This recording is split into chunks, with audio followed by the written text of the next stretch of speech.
السلام عليكم ورحمة الله وبركاته. ولا Soomaaliyeed meel walba oo daafaha caalamka ka joogtaan. Magacaygu waa Fuad Qabiiladeed. Hajaclahay hadduu eebweyne idmo galabta aan bilaabo barnaamijka ugu magac daray Xasuusta Buugga oo aan jeclahay inaan dhammaan walaalaha Soomaaliyeed ee ardayda ahaa imika ardayda ah inaan ku xusuusiyo waayihii dugsiga hoose dhexe sare intaba.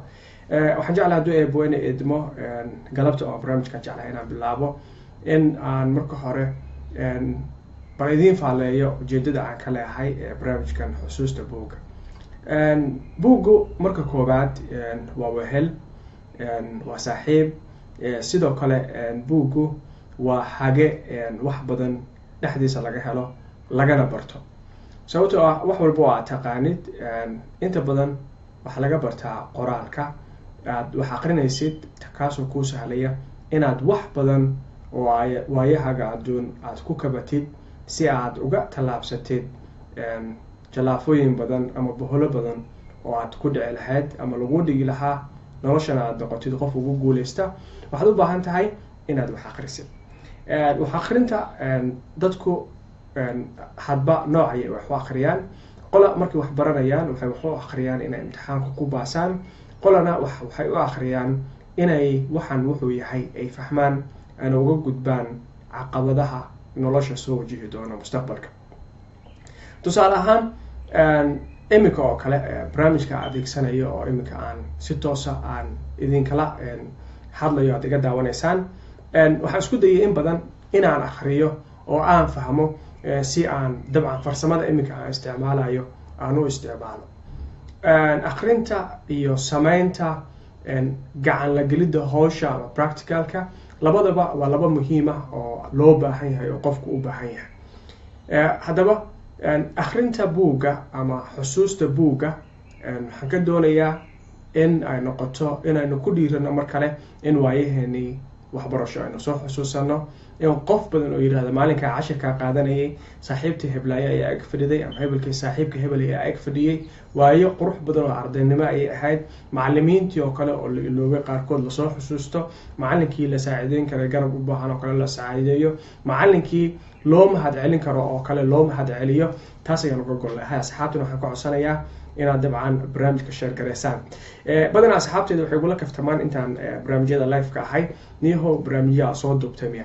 barnaamijka imika waa live. asxaab badan 15 qof ayaa dhanka Facebookga dabcan imika iga daawanaysa. sidoo kalena waxaa iga daawanaysaan pageska kale ah Glad Video Production iyo Calanka 24 oo labada saaxiib leh pageskaasna aan uga mahad celinayo sida ay uga ogolaadeen inaan wacyigelinta bulshada pageskooda aan kula wadaago.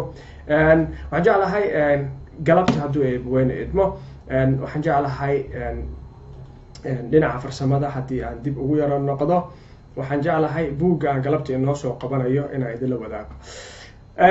galabta buugga aan ka bilaabi doono waa buugga buugga suugaanta fasalka koowaad ee dugsiga sare. gabayga imika idiin muuqda Alleel Dumay. dabcan asxaab badan ayaa xusuusanaysa Alleel Dumay gabayga idiin muuqda. waxaa tiriyay Raago Ugaas. Raago Ugaas gabar uu jeclaa oo la oran jiray Cabban Cilmi Hagoog ayuu gabaygan dabcan ayuu u tiriyay.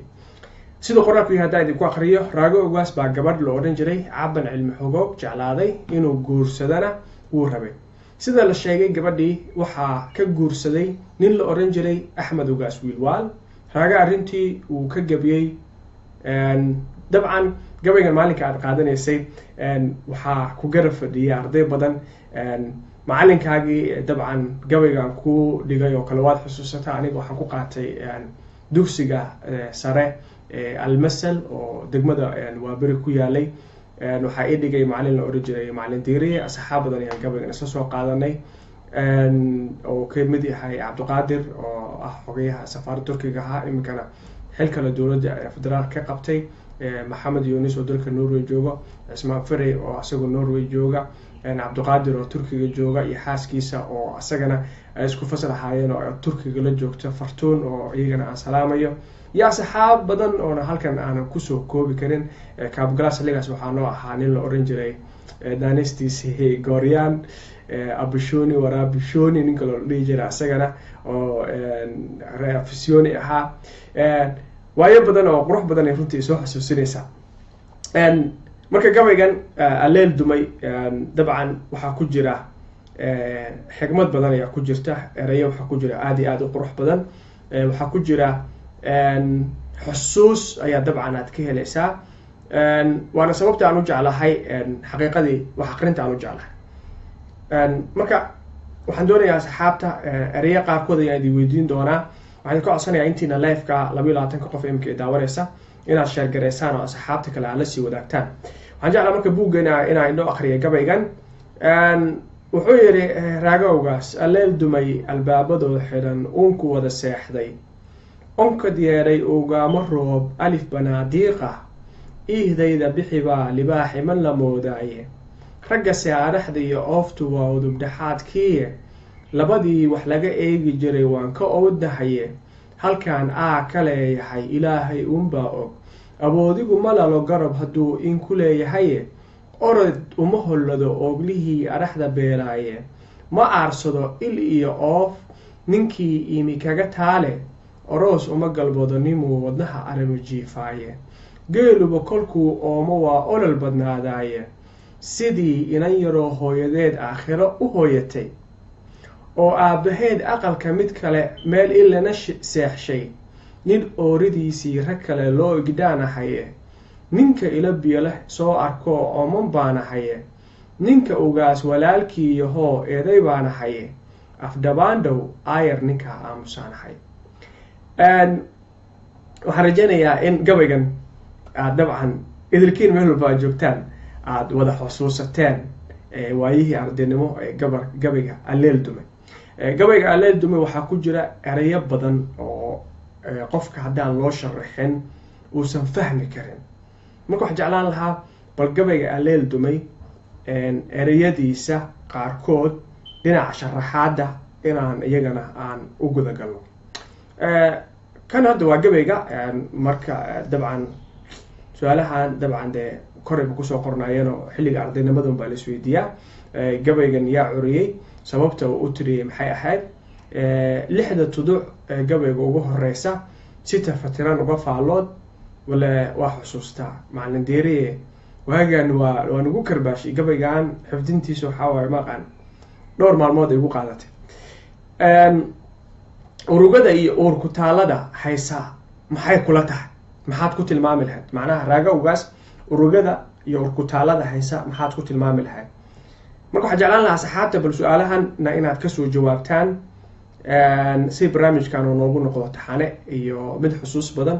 sidoo kale buugaagta aad jeceshihiina inaa idinla wadaago inaad iisoo qortaan, haddaa iyagoo PDF heli kartaan aad iisoo dirtaan. waa maxay afmaldaxa uu adeegsaday markuu sidan muujinayay? soo qaada tuducda muujinaysa okay in gabadh la guursaday, dhaliisha uu ka tirsanayay qoyska ladan uu ka dhashay. waxaan rajeynayaa halkaas inaad dabcan intaas fahanteen waa su-aalihii. marka walaalo badan ayaa jeclaan lahaa iyaguna kulley jecel inay ka faa'iidaystaan saan jeclahay.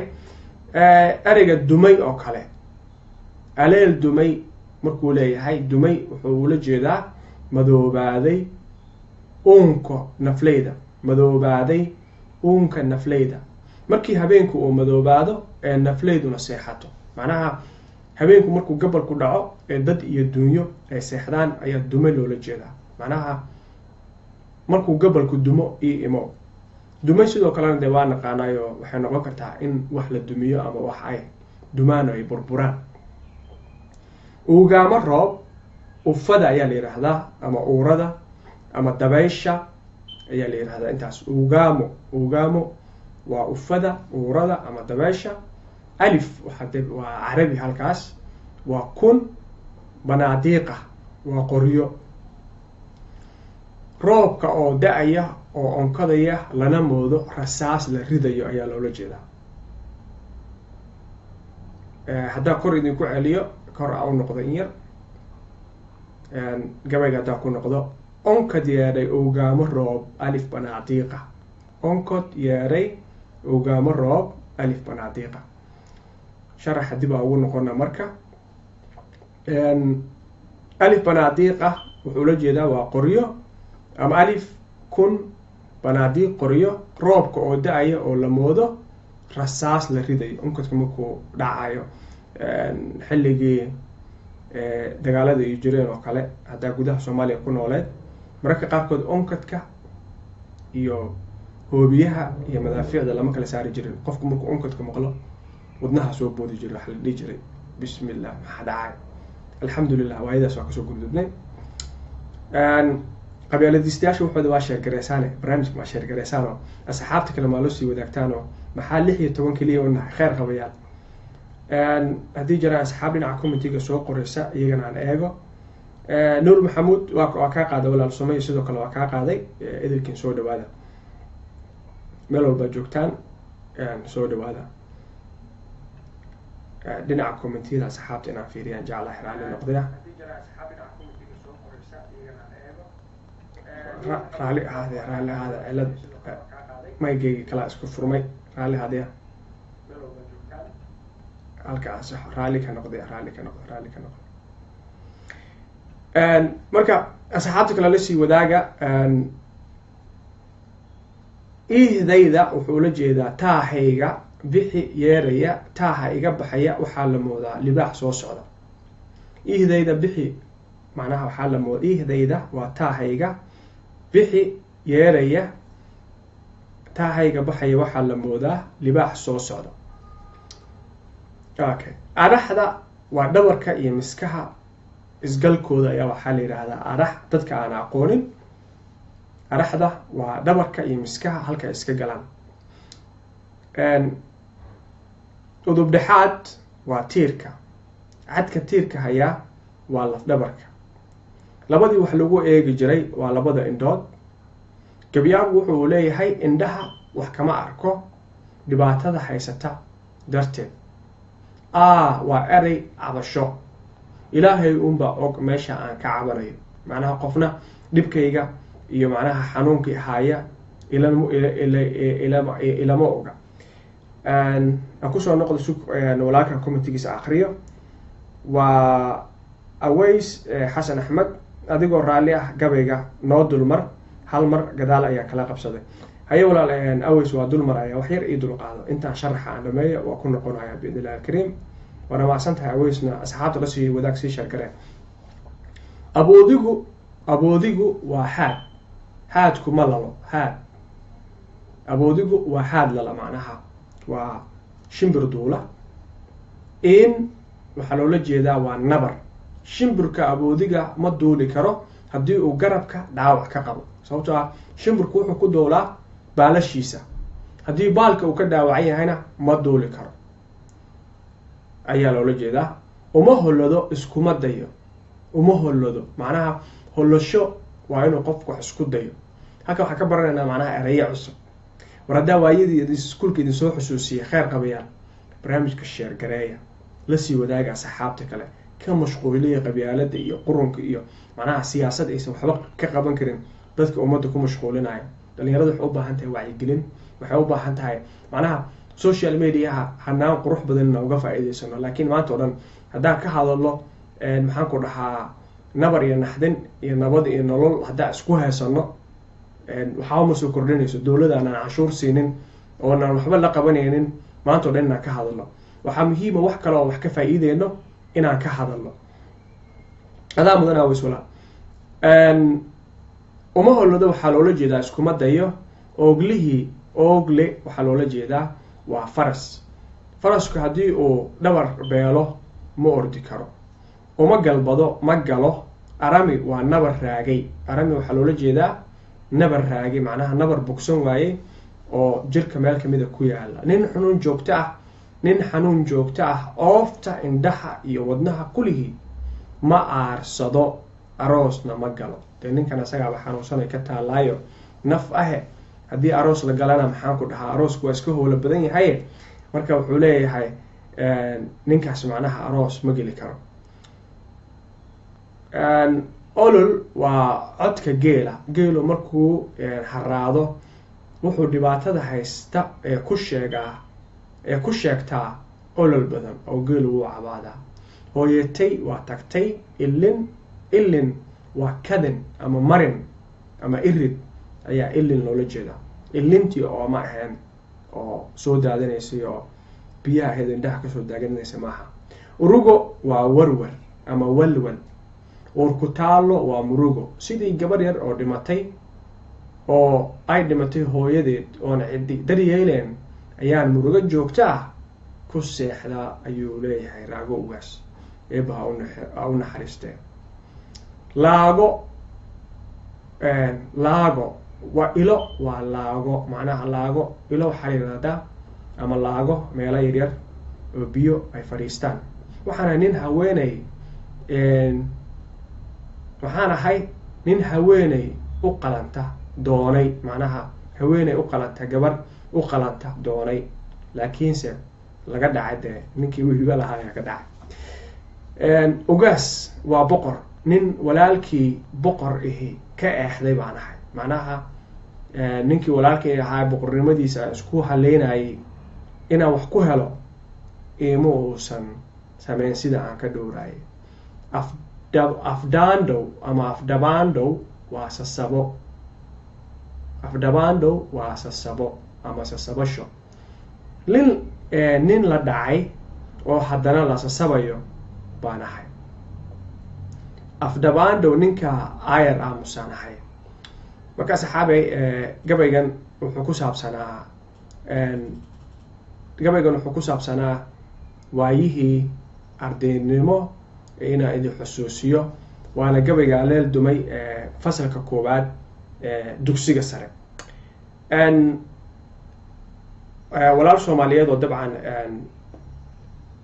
15 miyaa ka tagay xamdi sheekh 15 baa ka tagtay leedahay 15 ku celiyo 15 raalli ha ooridiisii naagtiisii, macnaha ooridiisii waxaa loola jeedaa naagtiisii, afadiisiina sidoo kale waa la dhahaa. Igday waxaa waaye loo guuriyey. warninkii Yuusuf ahaa gabar buu igdaday ama loo igday, macnaha guur keliya naqaanay soo ma. Igdayna dadka iloobayo waxaa loola jeedaa loo guuriyey. waxaan ahay nin ooridiisii laga qaaday oo nin kale la siiyey. xamdi waa ku mahadsantahay walaalina xusuusisay, waan ku celiyey waa kaas raalli ahaada. marka aways waxay iga codsaday inaan gabayga dib ugu noqdo aleel dumay.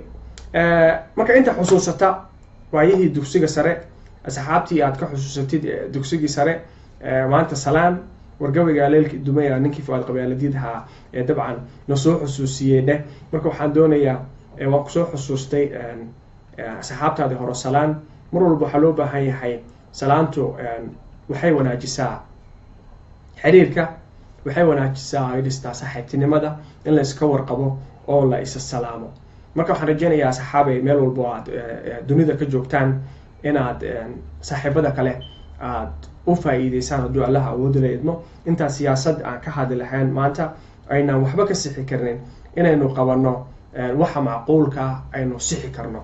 hadduu eebweyn idmana toddobaad walba insha Allah waxaan isku dayi doonaa mar walba inaan idinla wadaago buug aan isleeyahay asxaabta ama gabay aan isleeyahay asxaabta waxayuu soo xusuusin doonaa.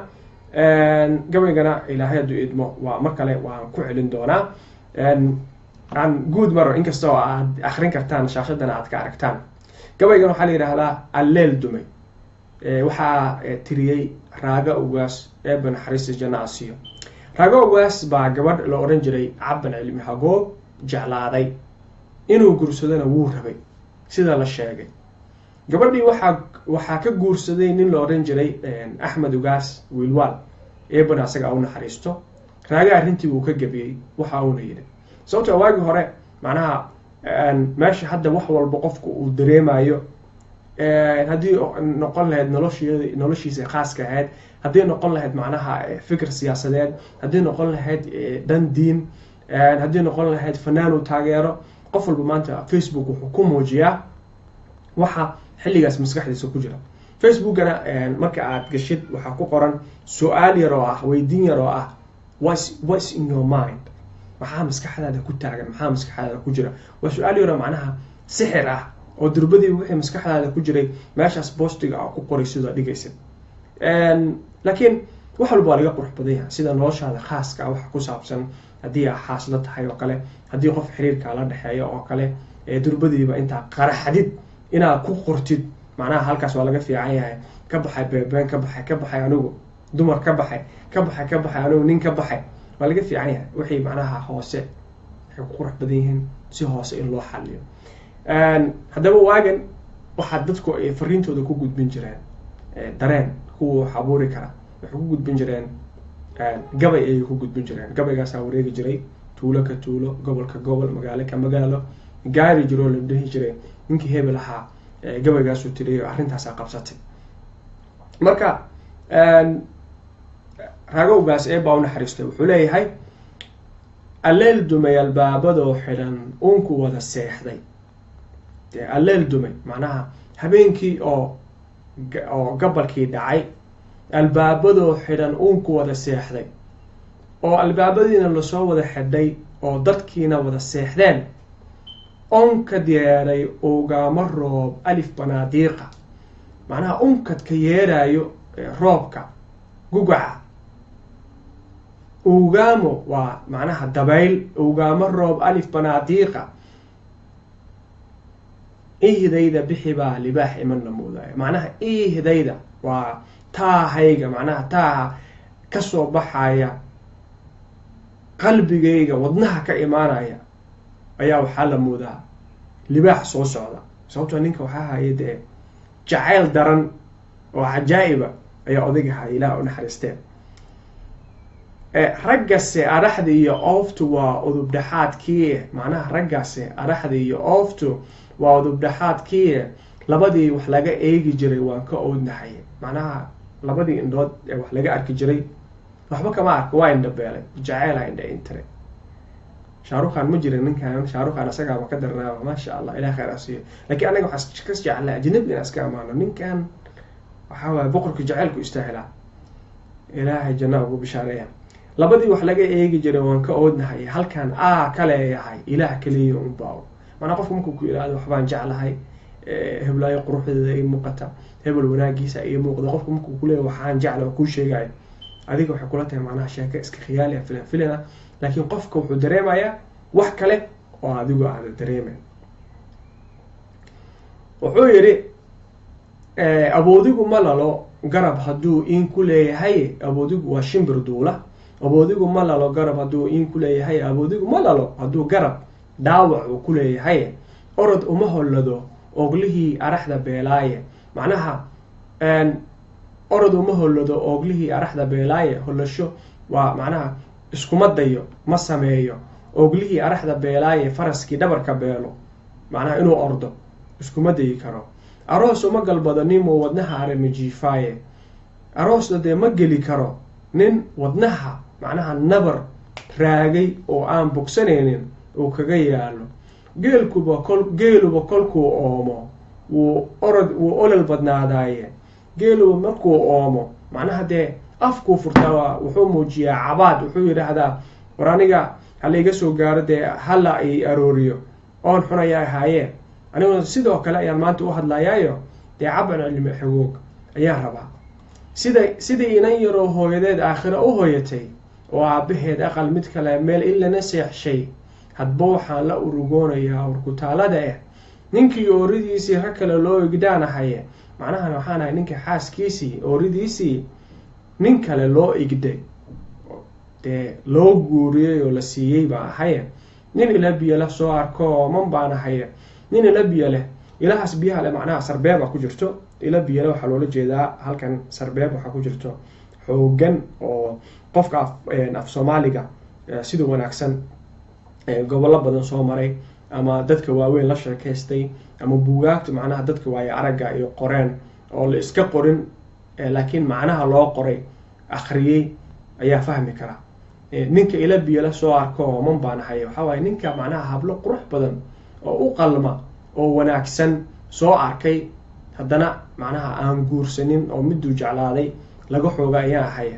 nin ugaas walaalkii iyo hooyaday baan ahay. halkan waxa ku jirta amaleysaa markuu leeyahay nin ugaas walaalkii iyo hooyaday baan ahay. nin walaalkii macnaha boqor yahay oo saldanad haysto oo nin macnaha u taliya dad uu yahay oo haddana eeday oo garab ka helin baan ahay. macnaha walaalkii uu iga hiiliyay ayuu taagan yahay. macnaha walaalkii waxaan rajeynayay inuu macnaha awoodda kursiga inuu igu hiiliyo oo ayaan rajeynayuu leeyahay. afdhabaandhow ayar ninka aamusanahay. macnaha afdhabaandhow waa sasabasho. ninka macnaha la yara sasabay la yiri niho iska aamus ayaan ahay. marka intaasaan jeclahay hadduu eebweyne idmo inaa maanta aan kusoo koobo waa xusuusta buugga oo aan dabcan asxaabta maanta aan idinla wadaagay. waxaan rajeynayaa hadduu eebweyne idmo toddobaadyada soo socdana sidan oo kale marba gabay aan kasoo qaban doono suugaantii aanu soo baranay dugsiyada hoose dhexe sare. marba halkaas leexay way ku wanaagsan tahay inaad kasoo qabatid.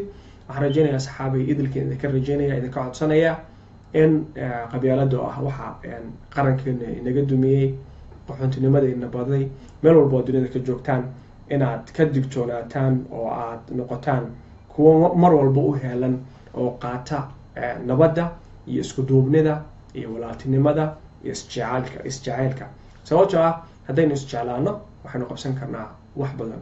waxaa jira wax badan oo aynu ku mashquuli karno inta aynu ku mashquulayno qabyaalad iyo siyaasad ka sheekeynteeda. inaynu ku mashquulo in social media siyaabo kale aan uga faa'iidaysano. hadduu eebweyne idmana bisha Ramadaan waxaan qaban doonaa kadiska qabyaaladiid oon jeclahay asxaabta inay ku kala faa'iidaystaan sidoo kalena inaynu isku barano. haddeeda aqoonin magacaygu waa Fuad Qabyaaladiid. mar walbana waxaan jeclahay inaan walaalahayga Soomaaliyeed la wadaago wax wanaagsan waxa xunna intii aan ka ilaalin karo oon afkayga dabcan xakameyn karo inaan xakameeyo.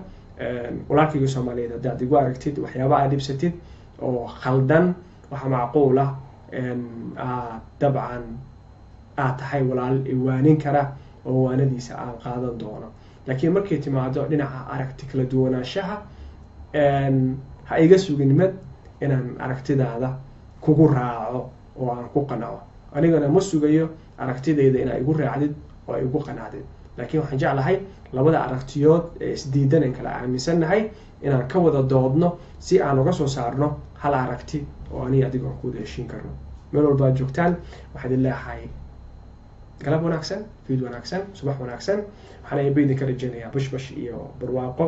waxaan jeclahay inaa markaan idinka tago waa heesta dugsiyada ogaada oo dabcan dib ay usoo qaaday Falis Cabdi oo waayaha cusub ka tirsan. waa walaalkii Fuad Qabyaaladiid oo idin leh dugsi mala qabyaaladi waxay u dumisaa mooyaane. assalaamu calaykum waraxmatullahi wabarakaatu.